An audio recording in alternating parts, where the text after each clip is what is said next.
ಚಾನಲ್ಗೆ ಸ್ವಾಗತ. ಇವತ್ತೊಂದು ಸಿಂಪಲ್ ಆಗಿ ಟೇಸ್ಟಿಯಾಗಿ ಹಸಿ ಮಾವಿನಕಾಯಿ ಗೊಜ್ಜು ಹೇಗೆ ಮಾಡೋದು ಅಂತ ತೋರಿಸ್ಕೊಡ್ತಾ ಇದೀನಿ. ಬನ್ನಿ ಮುಂದಿನ ವಿಡಿಯೋದಲ್ಲಿ ಹೇಗೆ ಮಾಡೋದು ಅಂತ ನೋಡೋಣ.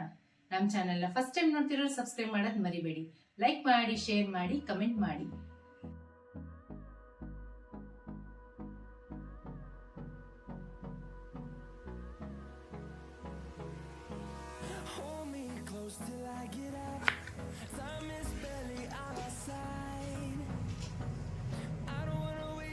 ನೋಡಿ, ಈ ತರ ಕಟ್ ಮಾಡ್ಕೊಂಡು ಇವಾಗ ಇದನ್ನ ಬೇಯಿಸ್ಕೋಬೇಕು.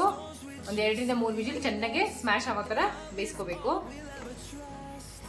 ನೀರು ಅಷ್ಟೇ ಜಾಸ್ತಿ ಹಾಕೋಬಾರ್ದು. ಒಂದ್ ಸ್ವಲ್ಪ ನೋಡಿ, ಒಂದು ಅರ್ಧ ಲೋಟದಷ್ಟು ನೀರು. ನೋಡಿ, ಈ ಲೋಟದಲ್ಲಿ 1 ಲೋಟ ಹಾಕೊಂಡಿದ್ದೀನಿ ನಾನು, ಚಿಕ್ಕ ಲೋಟದಲ್ಲಿ. ಮಾವಿನಕಾಯಿ ಗೊಜ್ಜಿಗೆ ಮಸಾಲೆಗೆ ಇವಾಗ ಒಂದೊಂದೇ ಪದಾರ್ಥಗಳನ್ನ ಹುರ್ಕೊಂಡ್ಬಿಡೋಣ. 2 ಟೇಬಲ್ ಸ್ಪೂನ್ ಜೀರಿಗೆ ತಗೊಂಡಿದ್ದೀನಿ, ಅದನ್ನ ಹಾಕೊಂತಾ ಇದ್ದೀನಿ. ಇದನ್ನ ಸ್ವಲ್ಪ ಕೆಂಪಾಗೋವರೆಗೂ ಹುರ್ಕೋಬೇಕು.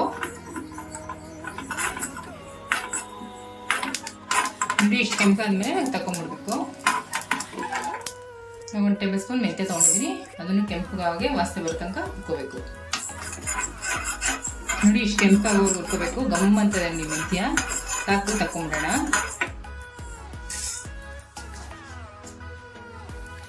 ಒಂದು ಅರ್ಧ ಟೇಬಲ್ ಸ್ಪೂನ್ ಸಾಸಿವೆ ತಗೊಂಡಿದ್ದೀನಿ. ನೋಡಿ, ಸಾಸಿವೆ ಚಿಕ್ಕ ಅಂತಿದೆ, ಸಾಕು. ತಕೊಂಡ್ಬಿಡೋಣ. ಇದಕ್ಕೆ ಸ್ವಲ್ಪ 1 ಟೇಬಲ್ ಸ್ಪೂನ್ ಎಣ್ಣೆ ಹಾಕ್ಬಿಟ್ಟು ಹಸಿಮೆಣಸಿನ್ಕಾಯಿ ಹುರ್ಕೋಬೇಕು. ಎಣ್ಣೆ ಹಾಕ್ಬಿಟ್ಟು ನಾನು 8 ರಿಂದ 10 ಮೆಣಸಿನ್ಕಾಯಿ ತೊಗೊಂಡಿದ್ದೀನಿ. ನೋಡಿ, ಈ ಥರ ಕಟ್ ಮಾಡ್ಬಿಟ್ಟು ಹಾಕೊತಾ ಇದ್ದೀನಿ. ಯಾಕಂದರೆ ಹಂಗೆ ಉಂಡುಂಡೆ ಹಾಕೊಂಡ್ರೆ ಸಿಡಿಯುತ್ತೆ, ಅದಕ್ಕೆ ಈ ಥರ ಕಟ್ ಮಾಡ್ಬಿಟ್ಟು ಹಾಕೊತಾ ಇದ್ದೀನಿ. ನೋಡಿ, ಇಷ್ಟು ಹಸಿಮೆಣಸಿನ್ಕಾಯಿ ಬಾಡಬೇಕು, ಅಲ್ಲಿ ತನಕ ಹುರ್ಕೋಬೇಕು.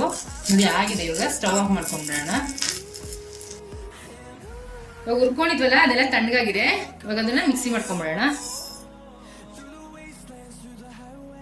ನೋಡಿ, ಇಷ್ಟು ನೈಸಾಗಿ ಪುಡಿ ಮಾಡ್ಕೋಬೇಕು. ಇವಾಗ ಹುರಿದಿಟ್ಕೊಂಡಿದ್ದಲ್ಲ ಹಸಿಮೆಣಸಿನ್ಕಾಯಿ, ಅದನ್ನು ರುಬ್ಕೊಳ್ಳೋಣ. ಸ್ವಲ್ಪ ಕೊತ್ತಂಬರಿ ಸೊಪ್ಪು, ರುಚಿಗೆ ತಕ್ಕಷ್ಟು ಉಪ್ಪು, ಇದನ್ನ ಗ್ರೈಂಡ್ ಮಾಡ್ಕೊಂಡ್ಬಿಡೋಣ. ನೋಡಿ, ಚೆನ್ನಾಗಿ ಬೆಂದಿದೆ ಈ ತರ. ನೋಡಿ, ಒಂದ್ಸರಿ ಸೌಟಲ್ಲಿ ಈ ತರ ತಿರ್ಸ್ಕೊಂಡು ಇವಾಗ ಒಂದ್ಸರಿ ಚೆನ್ನಾಗಿ ಈ ತರ ಸ್ಮ್ಯಾಶ್ ಮಾಡ್ಕೊಳ್ಳೋಣ. ನೋಡಿ, ಚೆನ್ನಾಗಿ ಸ್ಮ್ಯಾಶ್ ಮಾಡ್ಕೋಬೇಕು. ಈ ತರ ಆದ್ಮೇಲೆ 1-2 ಟೇಬಲ್ ಸ್ಪೂನ್ ಬೆಲ್ಲ ಹಾಕೊಳ್ಳೋಣ.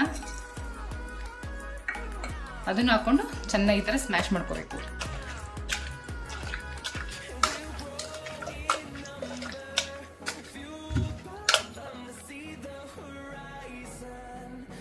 ಈ ಥರ ಚೆನ್ನಾಗಿ ಸ್ಮ್ಯಾಶ್ ಮಾಡ್ಕೊಂಡ್ಮೇಲೆ ಒಂದು ಪಾತ್ರೆ ಬಗ್ಸ್ಕೊತಾ ಇದ್ದೀನಿ.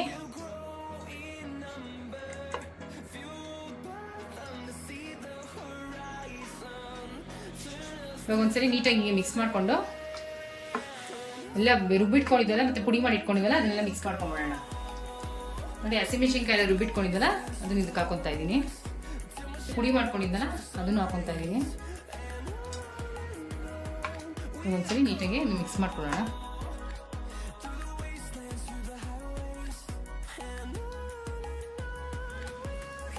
ಇವಾಗ ಒಂದು ಒಗ್ಗರಣೆ ಮಾಡಿ ಇಟ್ಕೊಂಡಿದ್ದೀನಿ, ಅದನ್ನ ಹಾಕೊಂಡ್ಬಿಡೋಣ.